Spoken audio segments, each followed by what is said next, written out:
What you are watching is quite rare. This man and his wife are smoking marijuana, but legal marijuana. They're among only 14 people in the United States who've had it prescribed by their doctors. Applications have to go through the DEA, the FDA, and the National Institute of Drug Abuse. And if all approved, the legal marijuana grown on a government farm in Mississippi is sent to the patient's pharmacist, a month's supply of cigarettes at a time. I'm Morley Safer. I'm Ed Bradley. I'm Steve Croft. I'm Leslie Stahl. Those stories and Andy Rooney tonight on 60 Minutes. Marijuana is not good for you. It's an axiom. But for some people, marijuana could be the difference between life and death. That's what they and their doctors say.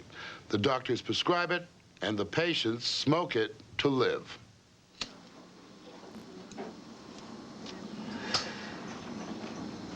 What you are watching is quite rare. This man and his wife are smoking marijuana, but legal marijuana.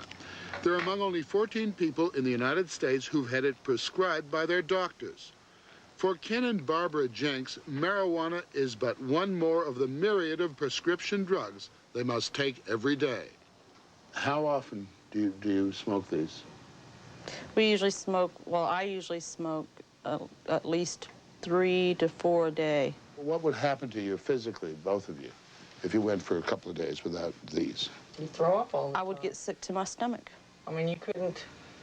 You get sick. I wouldn't be able to eat. Your medicine, so and then you can't eat. So I mean, the weight, and then you start losing weight. So I mean, having AIDS is like a wasting syndrome. With the virus and everything. The smell of food, just even thinking about food just makes you nauseated. Ken and Barbra Jenks are dying. He is a hemophiliac. 11 years ago, he was given blood contaminated by the AIDS virus. He unknowingly infected his wife. They are both too sick to work. They live on disability, barely able to cope. Without the marijuana, they would probably be dead. Would have wasted away because of the nausea brought on by their chemotherapy. Before they got marijuana legally, they bought it on the street or grew it. Until last year, when police burst into their trailer in Panama City, Florida, and got the goods on them. 2 marijuana plants. and then they started, going through my house. I mean, just dumping drawers and tearing the cabinets up. The police thought they were onto something big when they found a suitcase filled with syringes and other drug paraphernalia. And they were going berserk. Ken tried to convince them that the syringes and the pills were prescribed by doctors. He did not tell them that marijuana was the only medicine that enabled them to take the chemotherapy without being violently ill.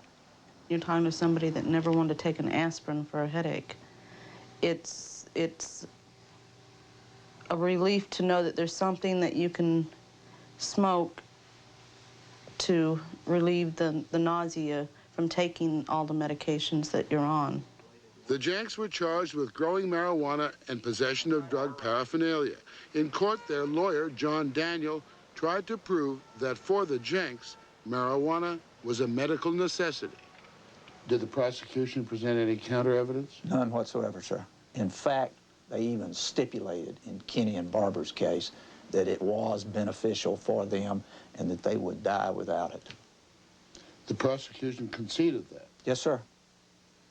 But you lost the case because you couldn't prove medical necessity, so that doesn't jive somehow. Judge Foster said there is no such doctrine as medical necessity in Florida, that it's a matter for the legislature to promulgate a statute that says that it is or is not. But the judge was not an unsympathetic judge. Super judge. The sweetest sentence I've had in 20 years of criminal defense work. The judge found them guilty, but sentenced them to 500 hours of community service. Their only task, to look after each other. As decent as the sentence was, the Jenks were outraged that they were still considered criminals. They decided to appeal. Kenny and Barbra said, go for it. We're going to be gone soon. There's going to be people following in our footprints and in our pain and suffering, and there needs to be some law made one way or the other on it. That's why they took it up on appeal, and I'm glad to do it for them. Why? They're not exactly the wealthiest clients in the world. I'm not exactly charging them, sir. The DEA classifies marijuana as a highly dangerous drug in the same class as heroin and LSD. And the only way to get it legally is to face a bureaucratic jungle, 3 of them.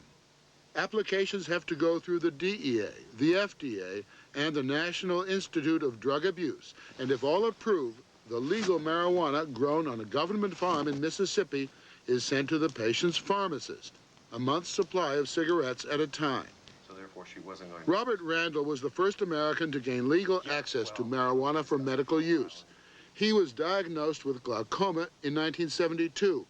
Doctors told him he had 3 to 5 years before he would go blind. One evening, he tried a marijuana cigarette. It was a bit like a eureka experience. I mean, I had known in college that if I smoked marijuana, what the doctors then called eye strain seemed to diminish. But I had never put all the pieces together, and suddenly they came together. The next morning, I woke up and thought that I was crazy. It's crazy to believe that an illegal drug is going to prolong your sight when all the modern pharmaceuticals have failed to do so. Randall is still on prescription drugs, but his doctors found that the essential drug in relieving the intense eye pressure of glaucoma was marijuana, which he's been smoking for 15 years. But getting it legally was not easy. It took 14 months from the time of my arrest. I had to go through... You were arrested for possession. I was arrested for growing 4 marijuana plants. I had to go through 2 controlled medical studies that were really unnecessary. They simply demonstrated to others what I already knew to be the case. And then I had to wait around for many months while a bunch of bureaucrats who were really not very excited about this idea decided whether or not I would go blind. It's a very uncomfortable, frightening situation to be in. Only 14 people are now able to get marijuana legally from the government. It took the Jenks almost 9 months to get their first prescription. Many doctors are reluctant to make the effort, fearing that the ramifications of even applying for marijuana will affect their reputations. The Jenks' own doctor, who prescribes marijuana for them, won't come on and talk about it. A junkie doctor. He doesn't want to be called that. I understand that. It could also be, I'm afraid I'll have all of these people coming out of the woodwork saying, oh, I got a back pain. Doctor, how about giving me 400 joints? I can understand that. But many doctors say their reluctance to apply for a prescription has nothing to do with bureaucracy. Dr. Richard Gralla, who heads the Department of Oncology at the Ochsner Clinic in New Orleans, told us that the scientific studies do not show marijuana as effective as other drugs, despite the claims of Randall and other patients. There are testimonials for almost any medicine. And in fact, sometimes testimonials are the germ of a good idea, the beginning of a good idea. Unfortunately, more often than not, they're just that. They're just testimonials. But Dr. Lester Grinspoon, who practices psychiatry at Harvard University, disagrees. He's one of the first physicians to take a stand on using marijuana as medical treatment. It is very useful for the treatment of the nausea and vomiting, which accompanies the use of some chemotherapeutic substances for the treatment of some cancers.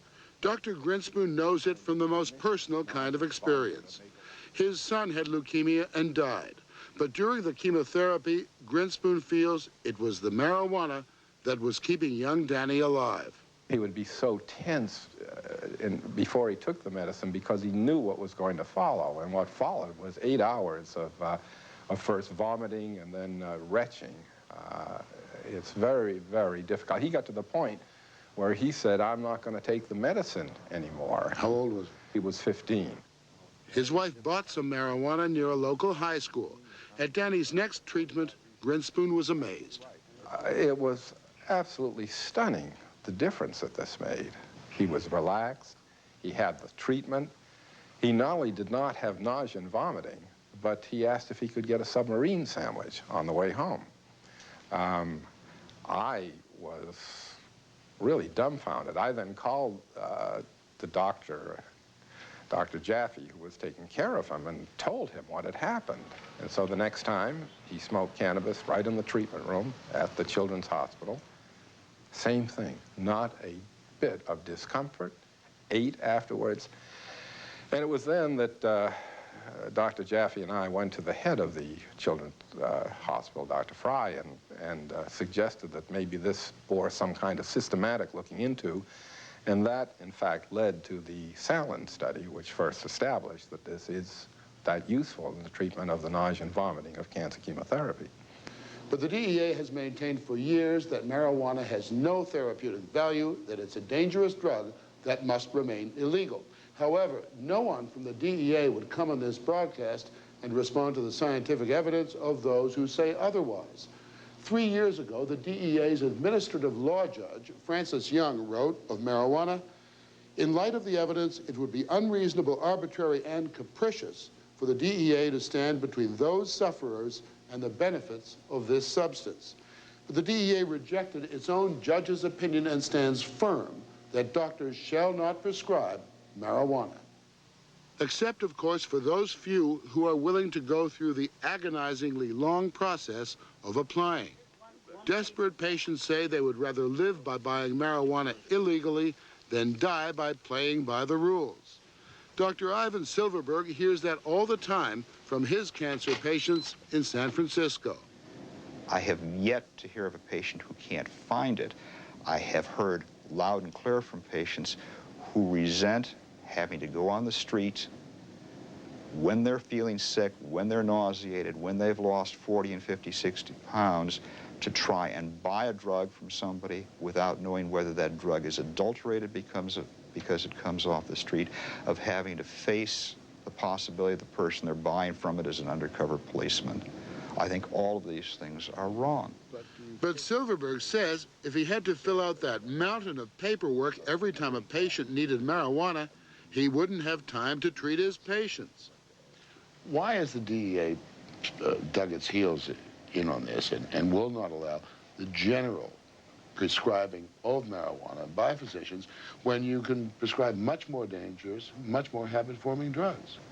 You're absolutely correct. I think morphine, for example, Demerol are far more hazardous drugs, in my opinion, than marijuana. I think part of it is an entrenched bureaucracy that doesn't want to admit it's wrong. Even if it were available in 10 minutes down in the pharmacy, I'd be reluctant to write it. Has nothing to do with the political issues that we have in drugs and the drug problem in the United States. It's the fact that in my own experience in using cannabinoids, in my patients' experience who have smoked marijuana, neither marijuana nor the cannabinoids measure up to those drugs that I have. Among those drugs is Zofran, which has been on the market only for the past few months. By all accounts, it works wonderfully. Zofran is the most effective drug, which is said to have an 80% response rate. By their definition, costs $600 a day. And the patient has to have it administered in the hospital? Or in an ambulatory care center where he's there essentially the whole day. If marijuana is as effective as Drs. Silverberg and Grinspoon say it is, why haven't the drug companies tried to get government approval for it? Can't patent marijuana, it's a plant. They can't make any money, no way. You see, in our country, the way drugs come into being, a drug company gets hold of a chemical. Somebody discovered it has some sort of effect. They review it, they decide, is it worth trying to do it? They have to invest between $80 and $100 million to get it from chemical to drug on the shelf. But then they get an exclusive patent for 17 years, and they can earn a lot of money. How could they possibly do this with cannabis? For the Jenks, marijuana has made their troubled lives tolerable. And to the doubters, they say, Do I look like a junkie? Do I? I mean, I wish I didn't have to take the medication that I wish I didn't even have to smoke marijuana. it'd be nice to be free of drugs and disease, but we're not. I mean, we need drugs. I can't help that. I mean, I've been taking drugs my whole life, and it hasn't made a junkie out of me. do you ever agonize over why me, why us? At first. At first we did. But then, I mean, for me, it was easier. I mean, I've been dealing with disease since I was 6 months old, so it was just like fuel to the fire. I mean, you know, it was Just one more thing. He blamed himself because I had gotten it. And I don't blame him because he, you know, I love him. He's my husband. You know, these are the cards you got dealt. You just got to play them or fold, kind of. The Jenks eventually won their appeal and their criminal convictions were overturned. The Public Health Service is not accepting any new applications into the program for marijuana prescriptions and is considering closing it down entirely, regardless of what patients say.